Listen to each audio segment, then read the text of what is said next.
Olá, boa noite, segunda-feira, início de semana, de volta aí com os analistas, Geraldo ainda com a asinha quebrada aí em recuperação, nosso amigo Felipe Clã aqui dando suporte, né? E hoje a gente vai falar de justiça, né? Vamos receber, né, o presidente da OAB Seccional do Maranhão, Thiago Dias. E Thiago, né? Tarde movimentada aí com a soltura do Temer, como é que a OAB enxerga esse movimento aí ainda, né, efervescente da politização dos palanques na política brasileira? Boa noite, Natanael, boa noite, Felipe, telespectadores e os analistas. Primeiro, agradecer o convite para estar aqui, um prazer enorme sempre estar aqui conversando com vocês. Solto o ex-presidente da República hoje à tarde, né? A gente acompanha com cautela, com responsabilidade, acompanhando as decisões judiciais, o poder respeitando a soberania dos vereditos, a soberania das decisões judiciais e sempre muito atento à questão da judicialização da política e o inverso também. A gente tem que ter sempre o cuidado de manter com muita primazia a separação de poderes, a harmonia e a decisão e o respeito às decisões da justiça. A pergunta simples até para o telespectador entender. Cabia prisão preventiva, no caso do Michel Temer ali, sem o transcorrer dessas investigações todas, sem cumprir todos os processos ali, as etapas do processo? Olha, precisaria conhecer com profundidade o processo, se preenche os requisitos lá do Código de Processo Penal, mas, sem dúvida nenhuma, o que tem dito é que tem que se ver com muita cautela a prisão preventiva de um ex-presidente da República, afinal de contas, pela figura, não da pessoa do Temer em si, mas a figura da presidência da República. Isso tem uma representatividade externa também, isso é manchete no mundo inteiro, isso precisa ter muita responsabilidade. Não tenho condição de opinar de maneira muito precisa se cabia ou não, precisaria conhecer os autos, mas a decisão do desembargador que reverte a prisão dá a entender que precisaria ter tido uma cautela maior. Então, presidente, hoje, por coincidência, na coluna à parte, lá no Jornal Imparcial, nós abrimos com um editorial dizendo exatamente sobre a questão que o Legislativo e o Executivo já passaram pela peneira. E a tendência, né, tanto pelas reações do Executivo, comandado pelo grupo de Bolsonaro, e também pela opinião pública, em que caminha uma CPI agora do Judiciário. Como que a OAB olha esse processo de estar avaliando, né, publicamente o papel dos juízes, dos desembargadores, dos ministros, diante de tantas e tantas decisões absurdas que temos assistidos e pela falta também da presença firme em assuntos que são de grande relevância, tanto para o Maranhão como para o Brasil? Como é que a OAB observa essa CPI da toga que pode estar a caminho agora no Senado Federal? Olha, todos os poderes, todos os servidores públicos têm que estar abertos à transparência, afinal de contas é muito importante para o país, como você iniciou dizendo, Felipe, o Poder Judiciário, o Poder Legislativo foram amplamente divulgados, fiscalizados nos últimos anos. Eu acho que o Judiciário é importante que isso passe por todos os poderes. Em relação à CPI especificamente, se a finalidade for de ter mais transparência no Poder Judiciário, de trazer mais esclarecimentos à opinião pública, é muito válido.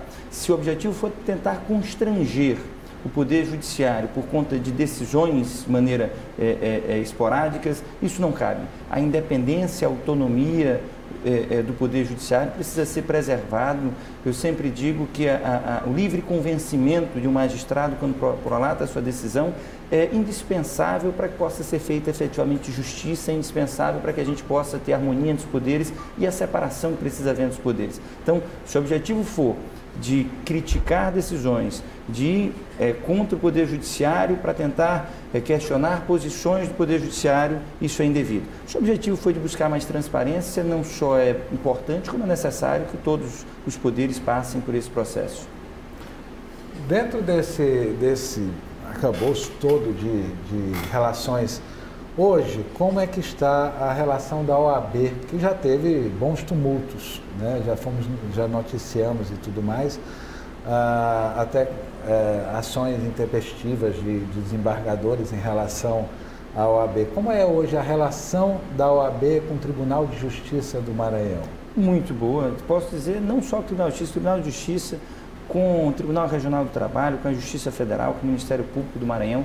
Essa relação é muito harmoniosa, muito produtiva. Eu sempre digo que o sistema judiciário, para funcionar bem, precisa que todos os atores do sistema de justiça trabalhem de maneira conjunta. As dificuldades são inúmeras, são incontáveis, e por isso mesmo que é importante que a gente trabalhe junto. Obviamente, você, em alguns pontos, tem divergências em relação a determinados aspectos, isso é parte do processo democrático, né? As divergências de opinião, a liberdade de cada um, mas com o entendimento de que precisamos trabalhar junto.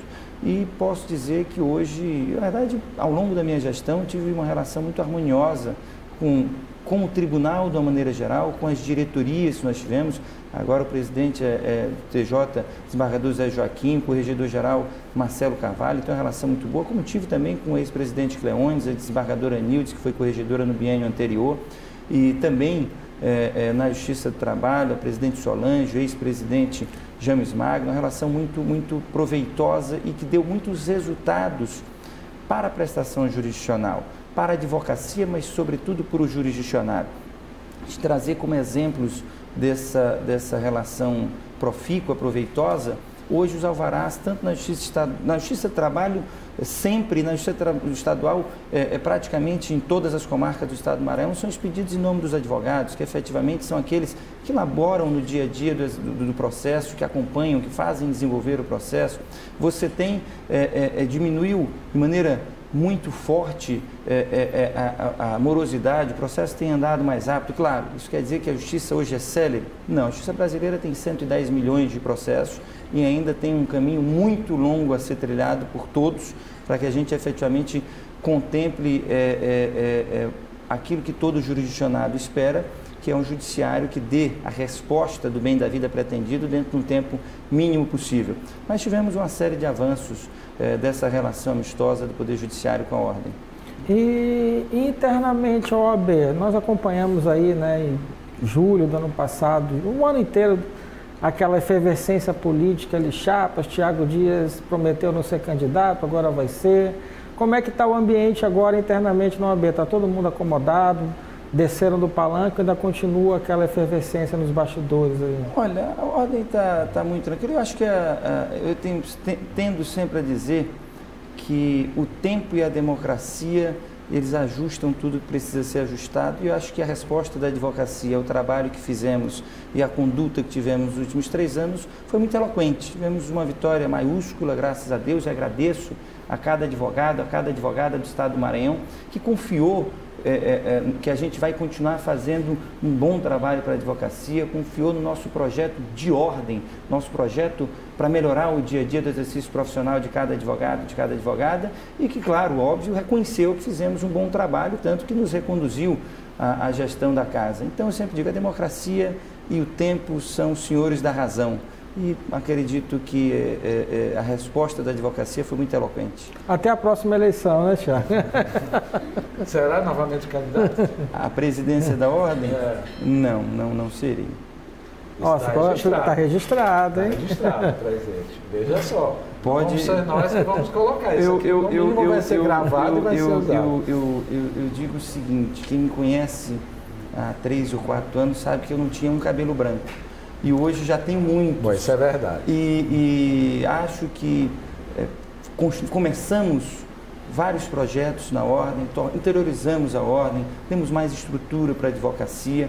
3 anos foi pouco para concluir tudo aquilo que a gente precisava concluir, mas até em respeito à saúde, aos projetos pessoais, 6 anos será o suficiente. Acho que a gente consegue concluir muitas melhorias para a advocacia e aí passar o bastão.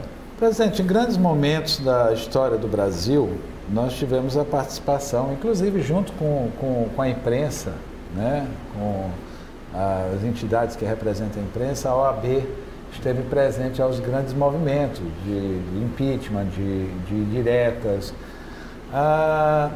O senhor não acha que a OAB, eu falo até em nível nacional, né, ela falta muito em certos momentos? Eu sei que a entidade é para cuidar do colegiado, do processo dos advogados, né? Mas a OAB tem um papel relevante, né? Ela não falta muitas vezes. Por exemplo, nós temos agora um governo que é um tanto estranho ao comportamento aos direitos humanos, né? Como é que a OAB se posiciona nesse sentido? Nós não temos visto a OAB se colocando contra a tortura, contra todo esse processo absurdo que nós estamos assistindo no dia a dia.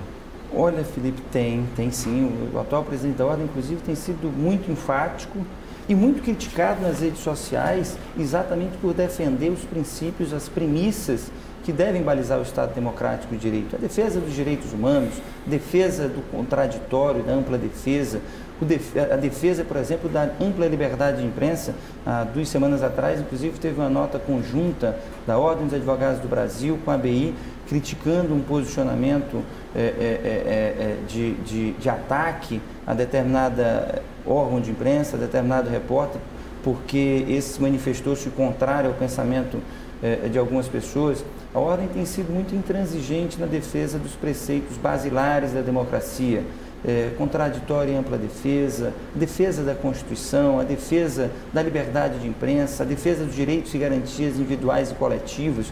Ora, na última gestão anterior da OAB, a Ordem foi ao Supremo Tribunal Federal, no começo, em 2016, começo da minha primeira gestão, e do então presidente Cláudio Lamáquia, dizer que o presidente da Câmara, que então era o todo-poderoso, não podia continuar na presidência da Câmara respondendo aos processos da forma que respondia, e o Supremo afastou então Eduardo Cunha. A Ordem foi ao Congresso, pediu o impeachment da presidente Dilma, depois foi ao Congresso, pediu o impeachment do presidente Temer, quando entendeu que haviam os requisitos necessários para tais pedidos, a conjuntura, entrar no mérito, se concorda com o pedido, se não concorda, aí cabe a cada um. Mas a Ordem não tem se furtado em tomar posição, não tem se furtado, muitas vezes, inclusive, e contra a maioria da opinião pública, para defender aquilo que ela entende que seja a defesa da Constituição e da ordem jurídica do Estado Democrático.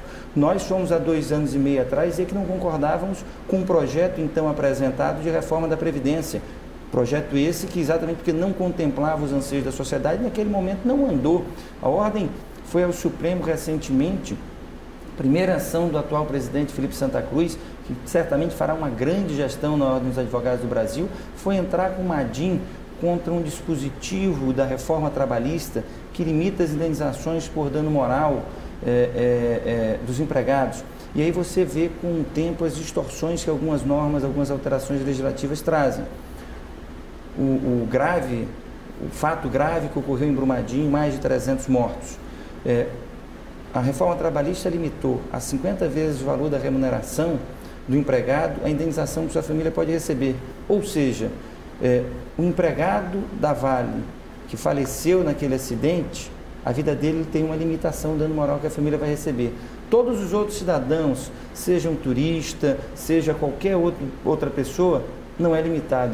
Aí a pergunta que a Ordem fez ao Supremo com essa ADIM é adequado, é ético, é moral que a vida de um trabalhador valha menos do que qualquer outra vida? Isso fere a isonomia de maneira muito clara, isso fere preceitos fundamentais de nossa Constituição e a Ordem tem se posicionado quando precisa. Vamos fazer um intervalo, Felipe? Opa! Daqui a pouco a gente volta falando de política também. Daqui a pouco.